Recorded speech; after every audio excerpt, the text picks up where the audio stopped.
Salut toi. Aujourd'hui, j'ai envie de te faire un vlog sur une maison d'édition. C'est la maison d'édition Plume Blanche. Pourquoi j'ai envie de faire un vlog sur la maison d'édition Plume Blanche? Déjà parce que c'est une maison d'édition qui ne publie que des auteurs français. Et ça, on aime. Et du coup, j'ai dans ma pile à lire pas mal de leurs livres, parce que j'aime les auteurs français. Je me suis dit, j'ai envie d'en lire 4 là, comme ça, de m'enchaîner 4 livres de Plume Blanche. Et j'ai choisi du coup de découvrir le premier tome de La Guilde des Ombres, écrit par Anatrice. Ensuite, une fois que j'aurai fini cette petite padasse, j'ai bien envie de m'attaquer à Alunia, écrit par Tiffs. Donc on va être sur 2 salles, 2 ambiances a priori, parce que là on est sur de la dark fantasy, donc un récit adulte. Et là on est sur de la fantasy plutôt young adulte. Après j'ai envie d'enchaîner avec Tiziri, écrit par Alexiane Delis. On est encore sur du young adulte ici. Et une fois que j'aurai fini ce beau petit livre, on va continuer et terminer notre vlog avec Angélion de Justine Tiffany. Je pense que je vais les lire assez rapidement parce que là je vais avoir pas mal de temps pour lire. Donc je vais commencer en attaquant du coup cette belle pavasse. Ok, on part bien.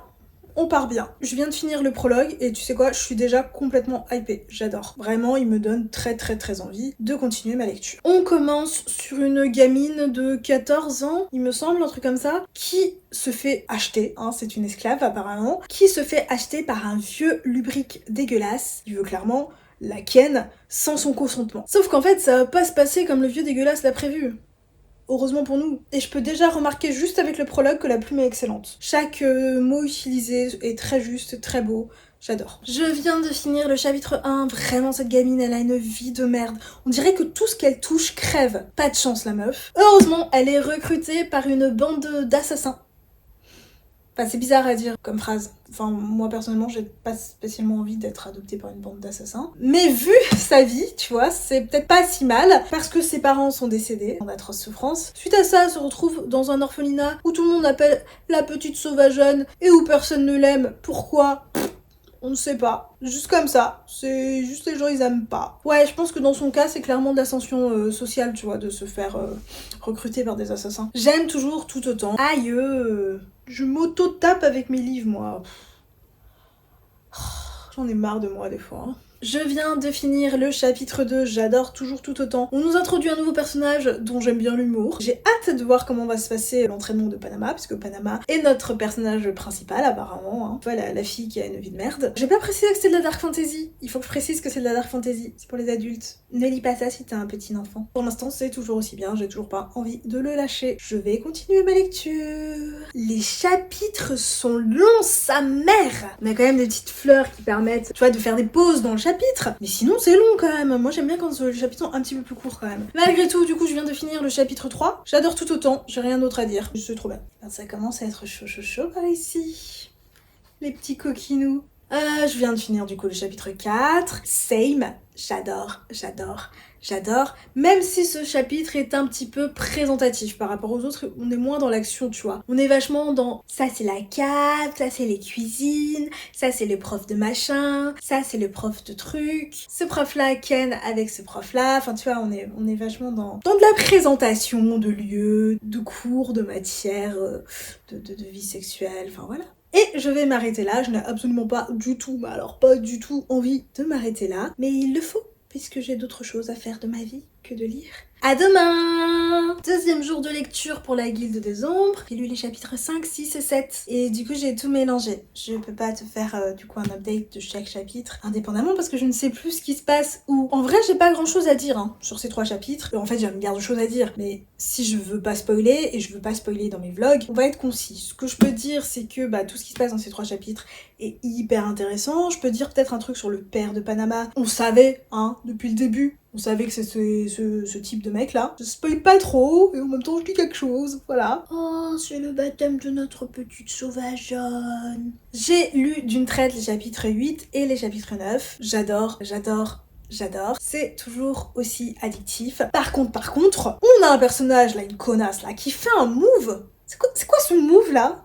La meuf essaye de manipuler un mec pour qu'il viole un autre personnage. Mais qui fait ça? Pourquoi? Ça suffit, on fait pas ça, c'est pas bien. Je ne suis pas d'accord avec cet acte-là, hein. Tue qui tu veux, voilà, hein, passez votre temps à tuer qui vous voulez, mais on manipule pas les gens pour qu'ils aillent violer d'autres personnes. On ne fait pas ça. Ça ne se fait pas. C'est le jour 3. Bon enfant, surveillez votre langage, monsieur. Non mais oh. Je viens d'enchaîner les chapitres 10 et les chapitres 11. Et c'est qui va se répéter? Eh ben j'adore.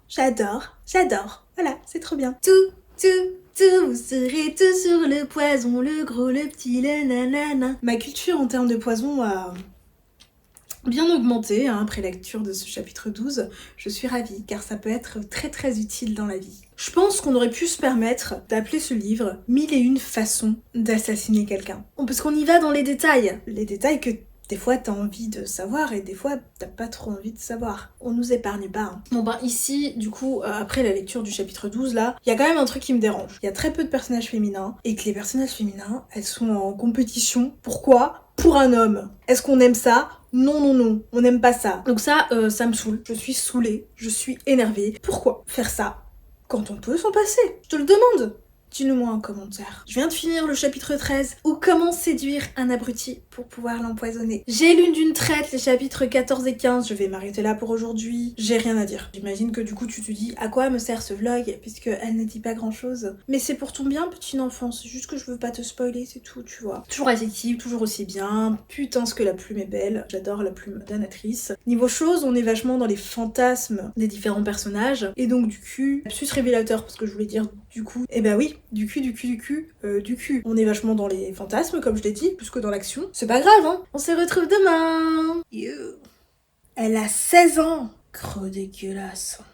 C'est le jour 4, je crois. Je viens de finir le chapitre 16, que je pourrais appeler aussi le chapitre de la fête de la libido. Je pense que ça correspond très très bien au chapitre 16. Tout le monde a envie de Ken tout le temps dans ce chapitre. Hein, les hormones, tout ça, enfin, on veut Ken. Hein. Ça va, je peux la baiser. Elle a 16 ans, enfin après tout ici c'est à 14 ans hein, voire même plus tôt, hein, qu'on marie et qu'on dépucelle les jeunes filles, donc bon je vois pas où est le problème. Et puis en même temps j'ai jamais vraiment une morale, donc c'est pas maintenant qu'on va commencer, hein.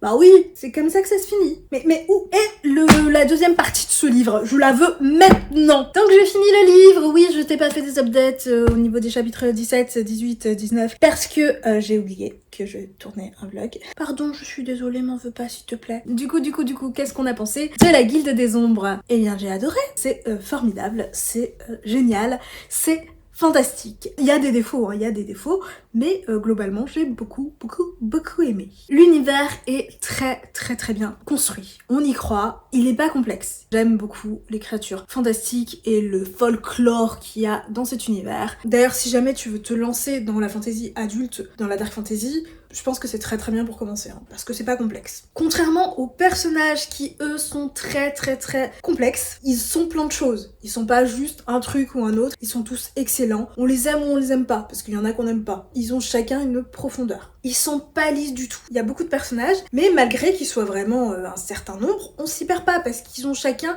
un caractère propre à eux, un caractère bien défini, et ce qui fait que tu perds absolument pas au niveau des personnages. Et si jamais tu te perds quand même, hein, t'as le droit, tu es humain, tu peux faire des erreurs. Regarde au début du livre, là, tu as une liste des personnages et qu'est-ce qui fait quoi et qui fait où et comment ils s'appellent et c'est quoi leur surnom parce que tous les personnages ils ont plein de surnoms différents. Bah si t'es perdu, t'as la petite liste au début, voilà, c'est très appréciable. Tout est absolument très détaillé. J'entends par là que les cours, tu vois, si jamais maintenant je veux t'assassiner, je sais comment faire. J'ai les clés pour pouvoir le faire. Les assassinats d'ailleurs, soit dit en passant, tout nous est explicité, voilà, c'est charmant. Et on rentre également dans les détails du désir de Panama, qui est ma foi bien présent.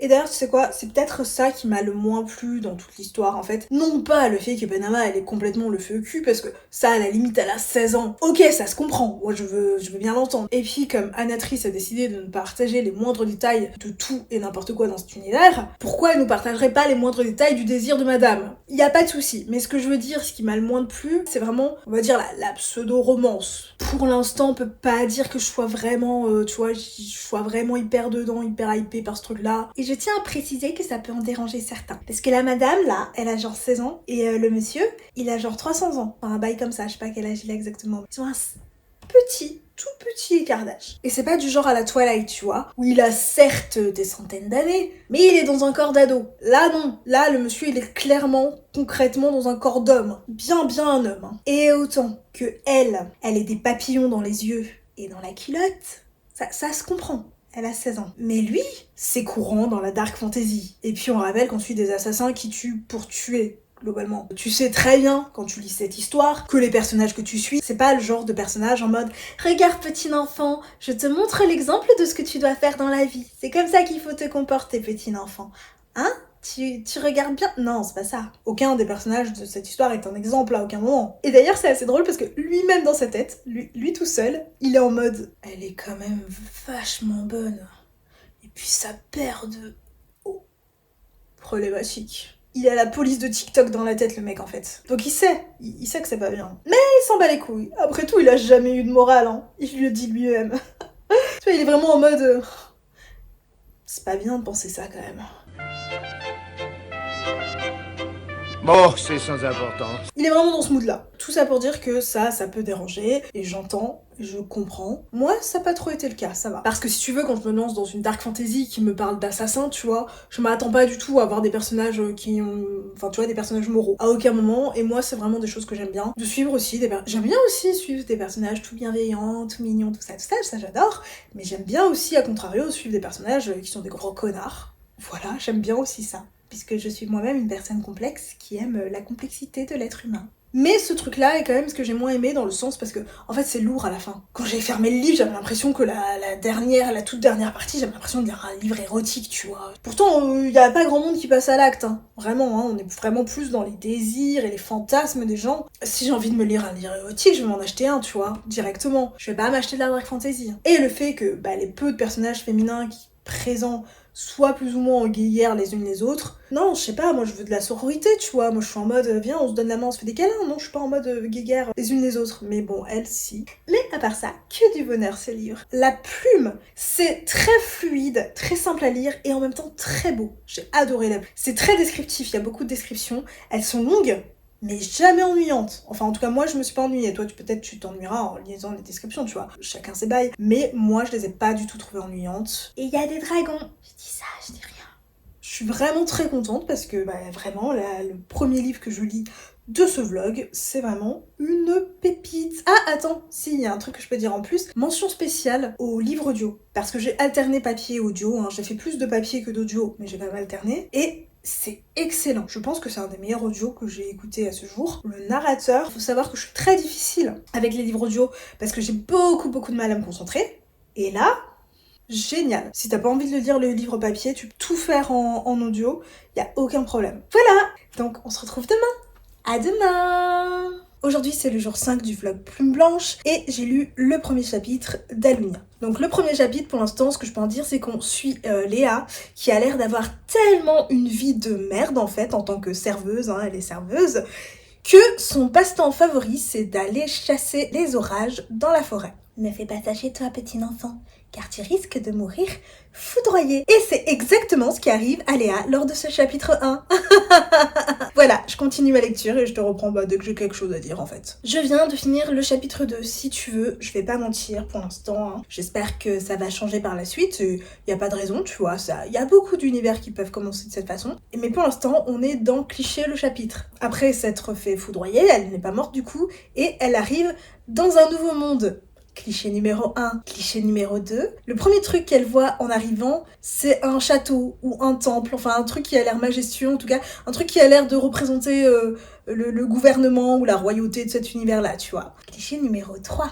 D'instinct, elle a l'air de tout de suite savoir où aller, où sont les choses, comment fonctionne le monde qui l'entoure. Ça a l'air easy, tu vois, c'est vraiment d'instinct en elle, comme si elle a toujours appartenu à ce monde-là. D'ailleurs, soit dit en passant, quand elle était encore sur Terre, là, elle faisait déjà des rêves qui représentaient plus ou moins cet univers-là. Cliché numéro 4. Elle croise un mec, hein. Il a l'air beau gosse, mais il a l'air quand même un petit peu abîmé par la vie, mais quand même beau gosse. Tu sais, c'est le mec avec cicatrice un peu mystérieux, tu vois. Mais c'est pas ça, à la limite, le cliché. C'est qu'elle croise ce mec, et il s'arrête pour lui expliquer des trucs, tu vois, il aurait aurait pu juste tracer et passer son chemin. Je vois pas pourquoi, quel intérêt il avait de s'arrêter. Bah il s'arrête, il explique les trucs, il explique dans quel monde elle vit, et en plus il a l'air d'en savoir plus sur elle et ce qu'elle fait là que elle-même en fait. Tu sais, tu sens que c'est le gars qui va vraiment l'introduire à cet univers et qu'elle a grave de la chance d'être tombée sur lui parce qu'en vrai, elle aurait pu passer des jours et des jours et des jours à errer toute seule. Non, quasiment instantanément à rencontrer ce mec. Donc voilà, donc on est sur cliché le chapitre. Après, c'est pas grave, c'est juste, on est au chapitre 2, hein, donc je ne juge pas pour l'instant, vraiment. Je laisse vraiment la chance au livre. Oh, c'est beau. Il y a des jolis dessins, regarde, tu vois ? Il y a des jolis dessins en tête de chapitre. Et ça, c'est agréable. J'aime bien. Ça me plaît beaucoup. J'aime bien les dessins de Tiffs. Touche pas, c'est mon jouet. Et à aucun moment on s'est dit ça, mais ça fait un peu comme ça, là, dans ce que je suis en train de lire. Hein. Donc, du coup, pour l'instant, je viens de finir le chapitre 3. Elle est dans un nouveau monde avec des pouvoirs. Voilà, sans blague. On n'en sait pas plus. On est toujours dans le cliché, mais c'est encore une fois le début du livre. Voyons, ça va. Le chapitre 4, c'était sur un autre point de vue, donc du coup, c'est intéressant, ça alterne les points de vue, tu vois. On dirait bien qu'on a affaire à une sorte d'élu. Enfin, c'est ce qu'on ressent en lisant ce chapitre 4. Hein. Ça a l'air d'être incroyable, hein, tu vois, comme souvent. Bon, encore une fois, rien d'original, c'est du déjà vu. L'autre point de vue, là, sur lequel on est tombé à ce moment-là, il y a de grosses chances que ce soit le love interest, hein. Enfin, moi, je le sens comme ça. Je me trompe peut-être, mais on dirait que c'est ce truc-là. Ouais, pour l'instant, rien d'original. On est quand même au chapitre 4. Il serait quand même temps de montrer quelque chose, tu vois, un petit truc qui me ferait dire, ok, cet univers est incroyable, ok, j'ai envie de rester dedans. Parce que là, franchement, le truc, il m'accroche pas, tu vois, il me hype pas, je suis pas du tout à fond dedans. Hein. Mais les larmes affleuraient, déjà brûlantes et incontrôlables, et elle dut faire appel à toute sa volonté pour les retenir. Alors, il va falloir m'expliquer 2 secondes comment c'est possible physiquement de retenir des larmes qui sont incontrôlables. Va falloir m'expliquer. Je comprends pas. Là, du coup, j'en suis au chapitre 13. Là, actuellement, Léa, elle est effondrée quand elle apprend que peut-être, c'est pas sûr, mais en tout cas, quand il y a cette crainte qu'il y ait quelqu'un qui soit mort. Les gens, elle les connaît depuis 30 secondes, en fait. J'aime pas trop Léa. Elle m'insupporte un petit peu. Je vais m'arrêter là pour aujourd'hui. Du coup, je viens de finir le chapitre 15. Vu, revu, re-revu, re-re-revu, re-revu. Re-revue. L'intrigue n'a absolument rien d'original, elle a pas grand intérêt à mes yeux. Les personnages sont creux, que ce soit Léa, tous les personnages sont creux. Et eux aussi sont vus, revus, re-revus, re-revus, re-revus. Dans la fantasy young adulte, c'est des archétypes typiques et ils ont rien de plus, tu vois, ils ont rien de particulier que où tu te dirais, ok, là je vais m'intéresser. Non, vraiment pas. Donc y a vraiment aucune plus-value. Hein. Je pense que si t'es pas en train de faire un vlog, j'aurais peut-être dit NF. C'est très rare que je dis NF des livres, mais là je perds mon temps en fait. Et je sais que je suis très dure, attention, je suis pas en train de dire que c'est mauvais. Je dis juste que c'est pas original et que moi qui lis beaucoup de young adultes, du coup ça m'apporte absolument rien. C'est pour quelqu'un qui n'en lit pas beaucoup, peut-être que tu vas trouver ça formidable, puisque si c'est un des premiers trucs que tu vas lire dans ce genre, oui, ok. Pour moi, c'est pas ouf. Hein. Et en ce qui concerne l'écriture, elle est très fluide, tu vois, y a aucun problème. Y a pas de fulgurance non plus. Y a pas de fulgurance qui me ferait dire, ok, juste pour la plume, j'ai envie de continuer. Non, là, y a rien qui me donne envie de continuer en réalité. Je vais continuer, je vais aller jusqu'au bout, parce que j'aime pas d'INF, c'est très très très rare que je le fasse. En plus de ça, pour être honnête, j'ai déjà acheté le tome 2 et le spin-off Elvira. Je peux pas d'INF comme ça, tu vois, parce que j'ai le tome 2. Donc, même si j'aime pas jusqu'à la fin, il va falloir au moins que je lise le début du tome 2. Autant Alunia est apprécié tout ça, mais autant je sais que le livre qui est le plus aimé dans la saga entière, c'est le spin-off sur Elvira. Donc, ça se trouve, le spin-off va beaucoup me plaire pour le coup. Mais là, pour l'instant, ouais, non, c'est laborieux. Hein. Enfin, quand je dis c'est laborieux, non, parce que c'est très facile à lire, tu vois, c'est très fluide, mais je vois pas beaucoup d'intérêt pour l'instant. Et c'est un peu une déception, parce qu'après la claque qui était la Guilde des Ombres, du coup, j'ai mis la barre très haut, tu vois. Je me suis dit, ok, c'est de la qualité des éditions Plume Blanche. Pas tout, apparemment. Enfin non, encore une fois, je dis ça, c'est pas mauvais, hein. C'est pas pour moi. Je te reprends aujourd'hui, on est au jour 6, je crois, du vlog. J'ai fini le chapitre 16 d'Alunia. Il y a un gars qui arrive d'ailleurs pour sauver un pays, on va dire, qui n'est rien sans lui. La délivrance de ce pays, elle est sur ses épaules. C'est genre, ils sont trop cons pour se défendre eux-mêmes, en fait. Ils ont besoin de quelqu'un qui vient d'ailleurs pour leur expliquer la vie, tu vois. J'ai tendance à en avoir marre, tu vois, de ce truc-là, du mec qui vient complètement d'ailleurs pour aller sauver un peuple qui n'est rien sans lui, tu vois, qui ne peut pas se débrouiller tout seul. Tu vois, le syndrome du white sauveur, même si là, ils sont tous blancs, donc à la limite, il y a pas de white... donc là, à la limite, tu vois. C'est-à-dire, jusqu'à présent, on était sur un truc qui avait pas d'intérêt. Là, Alunia est en train de passer sur un truc que j'aime pas. Je viens de finir le chapitre 20. Est-ce que j'ai enfin trouvé de l'intérêt à ce livre ?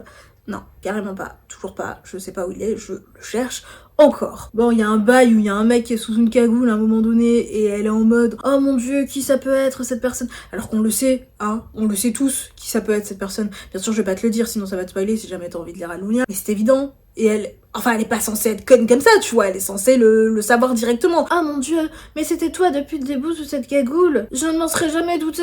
Bah si, en fait. Enfin, il y avait vraiment aucun suspense. Pas que pour nous lecteurs, parce que des fois en tant que lecteur, t'en sais un petit peu plus que le personnage, donc du coup, non, on est dans ses ressentis, hein. Donc on est sur ce qu'elle ressent. C'est avec ce que elle ressent que nous, on trouve évident de savoir qui est le... Bon bref, on s'en fout, je vais pas passer 3 ans sur ça, on s'en bat les couilles. Je viens de finir le chapitre 25. Je vais m'arrêter là pour aujourd'hui, parce que pourquoi continuer à souffrir alors que la vie est belle? Je finirai demain. Ouais, j'aurai le temps de finir normalement. Osef, voilà, toujours Osef. Rien à faire. Il commence à avoir une espèce de truc, tu vois, des petites électricités entre deux personnages. On sait qu'ils vont finir ensemble, on sait qu'il va avoir un bail amoureux. On sait que, parce que il y a une espèce de dispute, parce que elle lui reproche de lui cacher des trucs. Il a aucune raison de cacher ces trucs-là, tu vois. Enfin, au bout d'un moment, non, arrêtez avec le trope de cacher des trucs tout le temps, là. Mais bien évidemment, c'est très bien que l'autrice, ce qu'elle va faire, c'est que, à un moment donné, elle va découvrir le secret. Et bien évidemment, l'autrice va donner raison au mec qui lui cache le truc en disant « Regarde, le fait que j'ai caché ce truc, ça t'a sauvé la vie, tu vois. » Ah, il faut arrêter avec ça. Faut arrêter. On apprend aussi qu'un personnage est un peu comme Léa. Oh, quelle surprise! Je ne m'en serais absolument pas douté depuis la minute 1 où on t'a rencontré. Non, absolument pas. Quelle surprise, dis donc! Bon bref, je vais arrêter de me moquer parce que c'est pas très gentil, c'est pas mauvais, c'est juste extrêmement cliché. Et quand tu as lu beaucoup de young adultes, c'est très redondant. Mais c'est pas une merde infâme. Vraiment, j'ai lu pire cette année. Hein. On va jouer à un jeu. Qu'est-ce qui manque pour que l'histoire soit encore plus cliché? Dis-le moi en commentaire. Voilà, je te laisse quelques secondes, vraiment, fais-toi plaisir. Dis-moi un truc auquel tu penses. Juste le truc qui manque pour que l'histoire soit encore plus cliché. Une histoire d'âme sœur, bien évidemment. Voilà, il manquait plus que ça, une petite histoire d'âme sœur, hein. Parce qu'enfin, faut pas déconner, sinon on oublie quelques clichés, et c'est pas bien d'oublier des choses. Donc oui, une petite histoire d'âme sœur, comme ça, ouais. Non, mais c'est tout ce qui manquait. Bah, j'ai fini Alunia, j'ai été jusqu'au bout. Bravo à moi, on peut m'applaudir. Bon, bah, mon avis n'a pas changé. Là, actuellement, je n'ai absolument pas envie de lire le tome 2, ça ne m'intéresse pas. J'ai l'impression juste d'avoir perdu mon temps en lisant ce tome-là. Je suis très déçue parce que, comme j'ai dit, la Guilde des Ombres, juste avant, pépite. Et ben, on est triste. On est très triste parce que j'aurais adoré Alunia, et puis on est très triste pour mon porte-monnaie puisque j'ai acheté le tome 2 et Elvira, c'est pas une merde infâme, loin de là. Si tu es un ado ou même un adulte en vrai, mais que tu débutes dans la fantasy young adulte, soit que t'en as jamais lu, soit que t'en as lu un ou deux, pas plus que ça, tu vas probablement aimer parce que c'est pas mauvais. C'est juste que quand, comme moi, la majorité de ce que tu lis c'est de l'imaginaire, bon, y a pas de plus-value. Tu vois, y a pas de sel, y a pas de poivre, y a pas d'épices, c'est pas épicé ce texte. Je vois pas pourquoi je vous conseillerais celui-là plus qu'un autre, tu vois. Je vois pas ce que je peux mettre en avant pour te dire vas-y, fonce. La plume, quand j'en ai parlé, elle est très fluide, tu vois, ça se lit tout seul. Aucun souci au niveau de la plume. Y a pas de fulgurance. Je peux pas mettre en avant ça. Les personnages creux, clichés. Léa, de temps en temps, moi je la trouve même un peu insupportable. Enfin bref, je sais pas quoi dire de plus. Je sais pas quand t'es sortie Alunia. J'ai pas fait mes devoirs, pardon. Oups. Mais il me semble, si mes souvenirs sont bons, et si je dis pas de conneries, que ça fait partie des premiers écrits de Tiff, tu vois. En tout cas, des premiers qui ont été publiés. Je sais pas si ça fait partie des premiers qu'elle a écrits concrètement, mais en tout cas, c'est dans les premiers qu'elle a publiés. Donc, je peux pardonner, tu vois, je peux pas me dire, non, cette autrice, c'est pas pour moi, parce que j'ai pas aimé un de ses premiers textes. Les auteurs et les autrices évoluent. Peut-être que dans des textes plus récents, il y a plus d'originalité. Et là où, par contre, c'est génial, c'est au niveau des illustrations. Il y a des illustrations, j'ai déjà un peu montré en début de chaque chapitre. Elles sont toutes très belle. J'aime beaucoup le dessin de Tiffs pour le coup. D'ailleurs c'est elle-même qui a fait la couverture qui est ma foi sympathique, même si je préfère largement la couverture tome 2 en réalité. Et globalement il y a pas mal de couvertures que j'aime beaucoup, qui sont de l'œuvre de Tiffs. En tant qu'illustratrice, ouais c'est ma cam complètement. En tant qu'autrice, pas pour l'instant. On verra plus tard. Comme je l'ai dit, je redonnerai une chance. Mais là, pas pour l'instant. Bon, du coup, il me reste 2 livres à lire dans ce vlog, Tiziri et Angélion. On va espérer qu'ils soient tous les deux meilleurs. En tout cas, j'ai pas envie de dire meilleur, parce que comme je te dis, j'ai pas envie d'apporter un jugement de valeur. On est toujours sur mon avis subjectif, complètement subjectif. Je veux dire, j'espère que ira plus à ma rencontre, si tu veux, que Alunia. Je crois qu'on est le jour 8 du vlog lecture, et j'ai commencé Tiziri. écrit par Alexia Delis, et toujours aux éditions Plume Blanche, bien évidemment, puisque c'est un vlog Plume Blanche. J'en suis au chapitre 13. Donc pour l'instant, qu'est-ce que je peux dire là-dessus? Bizarrement, on est presque à 100 pages, hein. Je sais pas tout à fait dans ça va d'un côté, et en même temps, je m'en doute. Enfin, je sais pas, tu vois, c'est un petit peu particulier. Pour l'instant, du coup, on suit Tiziri, qui est une chasseresse albinos, qui en gros passe ses journées à chasser des animaux sauvages, pendant que son peuple est bien au chaud, hein, bien à l'abri, protégé par une espèce de dôme. Elle chasse pour eux, et eux, cette bande de gros bâtards, bon, en fait, ils la remercient en la discriminant parce qu'elle est albinos. C'est des gens fort sympathique. On se rend compte que la forêt est extrêmement hostile puisqu'il ne s'agit pas de la forêt de par chez nous, tu vois. Il s'agit d'une forêt avec des animaux qui ressemblent plus ou moins à nos animaux, mais tu sais, en version évolution Pokémon, c'est dangereux. Voilà, c'est hyper dangereux, donc vraiment, elle risque sa vie. Et on sait que, en gros, il y a des sortes d'extraterrestres qui ont envahi la Terre il y a quelques années. D'ailleurs, c'est pour ça qu'il y a ces espèces animales, c'est les extraterrestres qui ont terraformé la Terre. Et bah, ces extraterrestres sont extrêmement dangereux et Tiziri essaye de les éviter à tout prix dans la forêt parce que si elle les croise, peut-être qu'il va avoir un drame. Donc, qu'est-ce que j'en pense pour l'instant? J'aime plutôt pas mal. Je trouve que, en fait, au départ, on est un petit peu perdu parce qu'on est vraiment dans le quotidien de Tiziri, tu vois, son quotidien de chasseuse, et on va pas plus loin au début, et du coup t'es là, mais pourquoi tu me racontes là, son quotidien là, qu'est-ce que j'en ai à faire? Mais en fait, je trouve que ça installe une ambiance, ça installe le personnage de Tiziri, et son caractère, son quotidien, et je sais pas, ça donne quelque chose d'hyper intéressant, je trouve, même si au tout début j'étais vraiment en mode, mais où ça va ça? Et ça compense le fait que, en fait, l'intrigue, pour l'instant en tout cas, je sais pas où ça va aller, donc ça se trouve je dis de la merde, mais pour l'instant l'intrigue n'est pas encore, je vois pas d'originalité, je trouve qu'on sent souvent où ça va aller, tu vois. Là par exemple où je me suis arrêtée, Tiziri est revenue dans son village puis elle est repartie en forêt. À la fin du chapitre, tu te dis du coup, c'est sûr que ce mec-là, le gros connard qui l'emmerde depuis le début, c'est sûr il va la suivre en forêt. Et bien évidemment, tu lis le chapitre 13, qui c'est qui la suit en forêt? C'est le gros connard. Voilà. Tu vois, t'as des trucs comme ça, souvent, tu vois, tu peux anticiper ce qui va se passer par la suite. Mais du fait de l'installation de cette ambiance-là, c'est pas dérangeant. Moi, ça m'a pas dérangé. Pour parler du personnage du Tiziri, je suis un petit peu mitigée à propos d'elle, c'est-à-dire que je la trouve intéressante, mais je la trouve pleine de contradictions. Après, c'est pas incohérent parce que les êtres humains sont souvent pleins de contradictions, donc c'est même très intéressant de faire un personnage comme ça, parce que souvent, les personnages dans les livres, ils sont très carrés, tu vois. À un moment donné, elle est en mode, elle répète plein de fois, oui, c'est important que la nouvelle génération s'intéresse à être des chasseurs, parce que sinon, vraiment, le peuple tout entier est dans la merde, parce qu'il y a pas beaucoup de gens qui se portent volontaires pour faire ce qu'elle fait, évidemment, puisqu'elle risque sa vie, comme je l'ai dit. Et elle est en mode, ouais, ce serait bien qu'il y ait plus de volontaires quand même parmi la jeune génération, on est un peu dans la merde, et à un moment donné, il y a des jeunes qui se portent volontaires, elle est en mode, oh non, je ne peux pas accepter qu'ils risquent leur vie. Un autre exemple, à un moment, elle est en mode, ouais, moi je suis une indépendante woman, je veux pas me marier, le mariage ça me casse les couilles, tu vois, ça m'intéresse pas. Et en gros, il y a un bail de, bah d'accord, te marie pas. Et elle est en mode, comment ça? Non, en fait, j'ai envie de me marier. En fait, j'ai envie de me marier. Enfin, tu vois, il y a souvent des trucs comme ça. Attends. Un autre exemple qui m'a fait, j'avoue, ce moment-là m'a quand même un tout petit peu fait lever les yeux au ciel. Elle est dans la forêt, elle vient d'avoir abattu une proie, tu vois. Elle a récupéré tout ce qu'il faut comme nourriture pour nourrir son peuple. Le plus important, on est d'accord, c'est de rentrer chez elle. Et elle, qu'est-ce qu'elle fait? Elle s'arrête dans les bois au KLM pour construire une flûte. On rappelle, l'endroit où elle est complètement hostile, parce que je l'ai pas précisé, mais il faut savoir qu'il n'y a pas que la faune qui est hostile, la flore l'est aussi, c'est-à-dire que toute la forêt veut sa mort. Et elle est là, tranquille, pépère, elle se pose, elle fait sa flûte. Parfois, il y a des trucs comme ça où t'es là, mais Tiziri, qu'est-ce que tu fais? Vraiment, tu as l'air d'être quelqu'un d'intelligent. Je ne comprends pas ce que tu fais. Tu vois le genre de truc. Donc c'est une très bonne lecture, mais il y a des moments où j'ai levé les yeux au ciel parce que le personnage de Tiziri, je ne sais pas. Je ne sais pas ce qu'elle fait parfois. Je ne comprends pas. Voilà, donc j'ai fini ma lecture pour aujourd'hui. Demain, je vais essayer de lire plus que ce que j'ai lu aujourd'hui. Et donc du coup, je te retrouve demain. Je te retrouve, c'est le jour 9, je crois. Du coup, je vais continuer ma lecture de Tiziri. J'espère lire, 150 pages. Voilà, c'est mon objectif. Profitant du fait qu'elle est trop occupée à parler pour être véritablement concentrée. Profitant qu'elle soit, non? Non?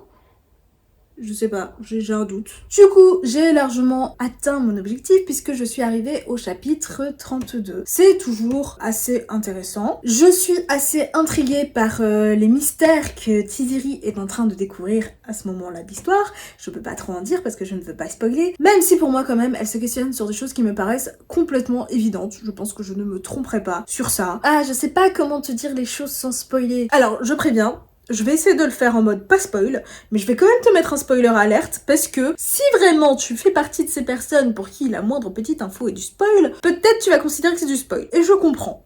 Et je respecte. Donc je peux quand même te mettre un spoiler alerte, même si je vais quand même essayer de pas spoiler en réalité. Donc, il se passe un truc avec Tiziri. Il se passe un événement. Et elle se demande, mais pourquoi cet événement s'est produit? Elle ne comprend pas. Et en fait, pour moi, à ce stade de l'histoire, c'est juste évident. La raison pour laquelle ce truc-là s'est produit, pour moi, c'est qu'en fait, Viager, là où je sais pas comment on s'appelle ce truc-là, qui est en gros l'esprit de la nature, on va dire, il y a un problème avec son état, et pour moi, l'esprit de la nature pense qu'elle peut aider à l'aider. Et elle passe son temps à se dire, mais pourquoi il se passe ce qui se passe? Je ne comprends pas. Pour moi, c'est évident. Il y a un autre truc qui est évident, mais là, ça va être encore plus dur de pas spoiler. Bon, donc là, c'est un vrai spoiler alerte. Là, je spoil. Ça va être très court. Je te mets le timecode pour revenir au vlog si jamais tu ne veux pas être spoilé, ce que je comprends. C'est évident depuis le début qu'en fait, tu n'es pas sur Terre, Tiziri. Tu n'es pas sur Terre. Et c'est pas les soi-disant extraterrestres qui sont venus envahir la Terre. Non, non, c'est ton peuple qui est venu les envahir. C'est évident. Pour moi, il n'y a même pas le moindre mystère. Et elle, ça fait 100 pages qu'elle est en mode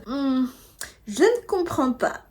Après, en vrai, je râle, mais ça peut se comprendre dans le fait qu'elle a été toujours éduquée avec cette pensée-là. Donc du coup, remettre en question ce truc-là, hein, le truc qu'elle a toujours connu, forcément, c'est un peu long. Mais par contre, nous, en tant que lecteurs, y a pas de mystère. C'est pas grave, c'est pas grave. Je chipote, voilà. Fin du spoiler. Tu peux revenir de façon safe, mon ami. Tout va bien se passer. Voilà, donc c'est la fin du jour 9, je crois. Et demain, j'aimerais bien finir Tiziri. À demain. On est le jour 10 de ce vlog lecture, si je dis pas de conneries. Peut-être que je dis des grosses bêtises. Pardonne-moi si c'est le cas. A priori, aujourd'hui, je devrais finir Tiziri.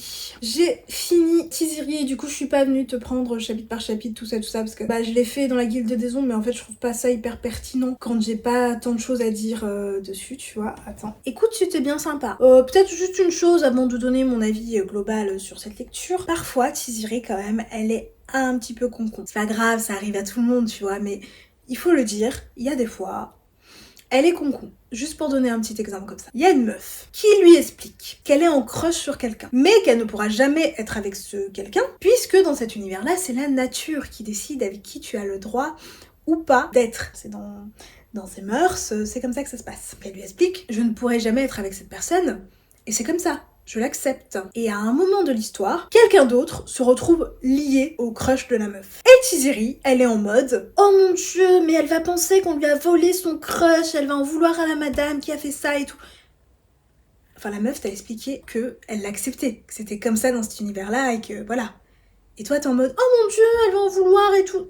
Non? Bref, passons, je suis très contente de lire ce livre-là, juste après Alunia. Parce que comme ça, je peux comparer. Comme dans Alunia, si tu veux, l'intrigue et les personnages, c'est pas très original. Tiziri est quand même globalement moins insupportable que Léa, mais pas tant original que ça. Et en ce qui concerne l'intrigue, si tu veux, à partir du moment où Tiziri découvre ce qu'elle découvre, eh ben j'avais deviné ce qui allait se passer, tu vois, y a rien de hyper surprenant et tout. Non, tout se devine très vite, très facilement. Et pourtant, ici, il y a eu ce petit truc en plus que je trouve qui manque cruellement à Alunia. C'est là, c'est vraiment présent, ce qui fait que j'ai beaucoup aimé. C'est où ce truc en plus? Je ne sais pas moi, c'est dans l'univers, c'est dans les détails du mode de vie de Tiziri, dans le message écologique, dans le message humaniste. Bref, si tu veux, c'est pas vide de sens. Je sais que c'est très dur de dire que Alunia est vide de sens, mais c'est ce que j'ai ressenti, tu vois, en lisant Alunia. Et là, pas du tout. J'ai ressenti une âme, si tu veux. Vraiment, concrètement, j'ai ressenti une âme dans ce livre-là, et ça fait toute la différence pour moi. Et c'était trop bien. Et là, pour le coup, j'ai envie de savoir la suite. J'ai vraiment beaucoup d'intérêt pour la suite. Je veux savoir la suite. Et malheureusement, je n'ai pas le tome 2. Voilà, donc j'ai fini avec Tiziri. Et demain, on passe au dernier livre de ce vlog, donc Angélion.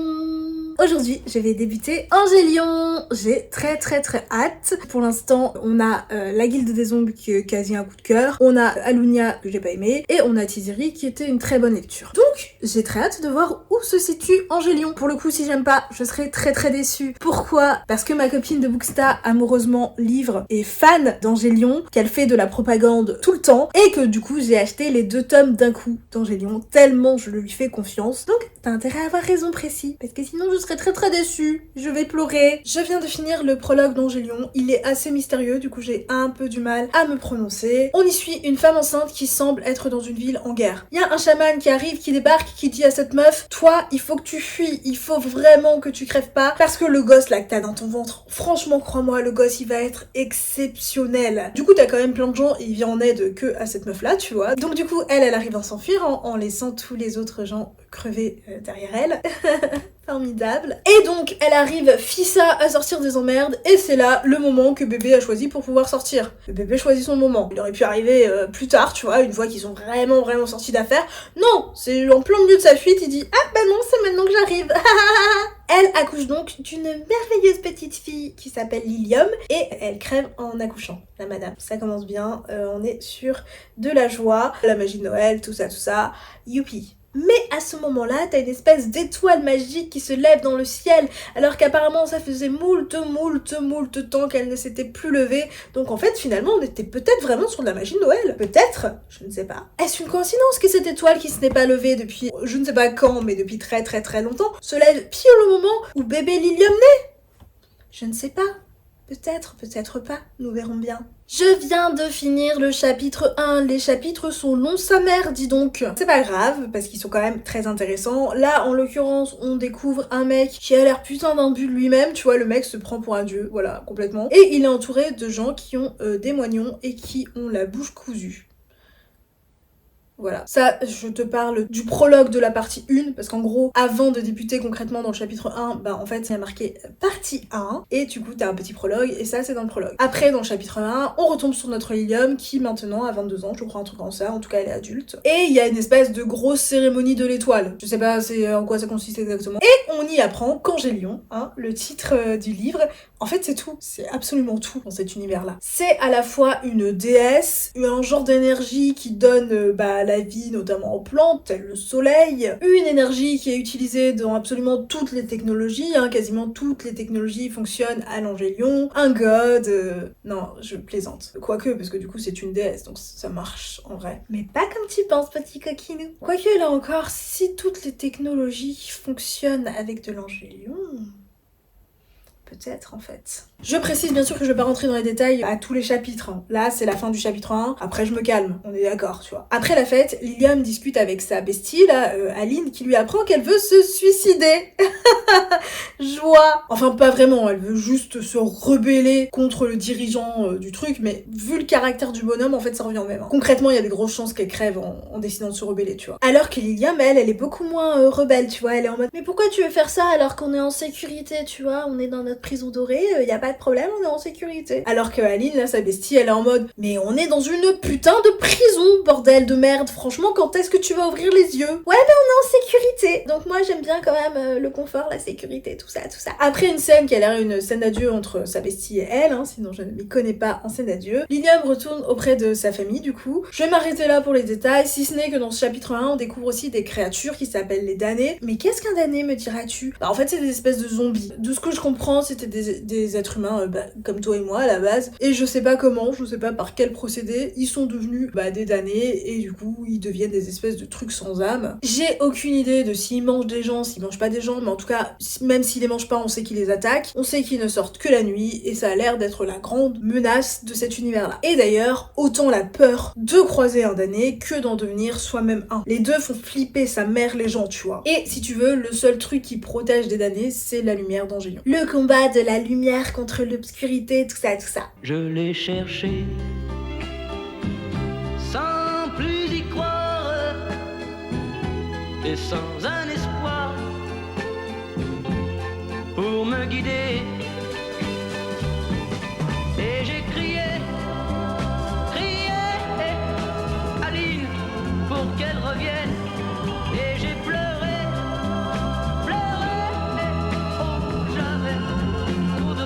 Du coup, je viens de finir la partie 1 et je vais m'arrêter là pour aujourd'hui sur Angélion. Bah écoute, pour l'instant j'aime beaucoup. Pour moi l'histoire n'a pas encore vraiment décollé, mais on nous a installé un univers qui est hyper intéressant. J'aime beaucoup le personnage de Lilium, que pour le coup je trouve pas spécialement cliché, tu vois. Elle a l'air d'avoir une épaisseur, je l'aime bien. Il y a plein de mystères qui font que j'ai très hâte d'en savoir plus. Comme je dis, j'ai l'impression que l'histoire n'a pas vraiment décollé dans le sens où on nous met des bases. Il se passe des trucs, hein, il se passe plein de trucs. Il y a déjà de l'adrénaline parce qu'il y a déjà du danger de ouf, genre toutes les 30 secondes dans ce livre, hein, tu vois. Ne serait-ce que le tout début, dans le prologue, avec la fuite de la maman décédée, enfin, il y a de l'action. On n'est pas encore rentré dans, tu vois, dans le sujet du propos du livre, en tout cas je le sens comme ça, et je sens qu'à la fin de cette partie-là, on est en train d'y arriver. On y arrive, on y va. On y va doucement, mais on y va. Ouais, non, c'est très intriguant, et j'aime beaucoup la plume aussi. Les chapitres sont longs, voilà, ce serait peut-être une critique. C'est un peu comme dans la Guilde des Ombres où les chapitres sont longs. J'ai pas autant la hype que j'avais dès le début de la Guilde des Ombres, mais il y a quand même une étincelle, tu vois, il y a une étincelle, il y a un début de hype, et il y a une envie très forte de découvrir la suite en tout cas. Donc je vais quand même m'arrêter là parce que là j'ai plus le temps de lire, mais demain j'ai très hâte de reprendre. Je viens de finir la partie 2 du coup d'Angélion. Excuse-moi pour ma voix, je suis malade comme un chien, du coup j'ai plus de voix quasiment, enfin bon. Et je tousse, voilà, super, on est ravis. Excuse-moi pour ma tête aussi, pareil, maladie, tout ça. En tout cas, je viens de finir du coup la partie 2 d'Angélion. Bah, rip plein de gens, je pense que c'est le premier truc qu'on peut dire. Ou un moins, parce que les gens qui meurent, c'est un peu triste quand même. En gros, dans cette partie 2, on est un petit peu sur la... Tu sais, la partie 7 d'entraînement, là, dans Rocky... Enfin voilà, on s'entraîne. Donc en gros, les gens, ils apprennent à contrôler leur pouvoir. À un moment, t'as un bail avec un cerf, je sais pas tout compris. Enfin, pour être plus précise, à un moment t'as un bail avec un cerf et des rêves, ça c'est bon, j'ai capté, tu vois, y a aucun problème, j'ai tout compris, je pense, y a pas de souci. À un moment il y a un bail avec un cerf et pas de rêve, et ça j'ai pas tout capté quand même, ça, ce truc-là. Sinon, mon ressenti, bah écoute, pour l'instant ça me plaît, tu vois, c'est prenant et mystérieux. Alors pour l'instant, je vais pas cacher que je vois pas encore le côté incroyable de la chose, parce qu'on me l'a un petit peu vendu comme tel, hein. Mais c'est pas grave, parce que certes, je vois pas le côté incroyable, mais je trouve que c'est vachement bien. Et toi-même, tu sais, hein, tu commences à me connaître, que je suis un chouïa exigeante dans mes lectures, ce qui fait que pour moi, vachement bien, ben c'est quand même déjà le haut du panier, tu vois. Donc pour l'instant, voilà, donc c'est pas grave si c'est pas encore incroyable, d'ailleurs ça peut le devenir encore, il reste quand même plus de 100 pages, donc on sait jamais, tu vois, ça peut complètement changer, parce que vraiment on part très bien. L'univers et son lore me plaisent plutôt bien, les persos aussi, l'intrigue, voyons où ça va, parce que là pour l'instant c'est pas encore, mais ça promet d'être hyper intéressant. La plume, on aime, ouais j'ai hâte de lire la suite, et d'ailleurs je te retrouve demain pour ça, si j'arrive à lire vu mon état de santé déplorable.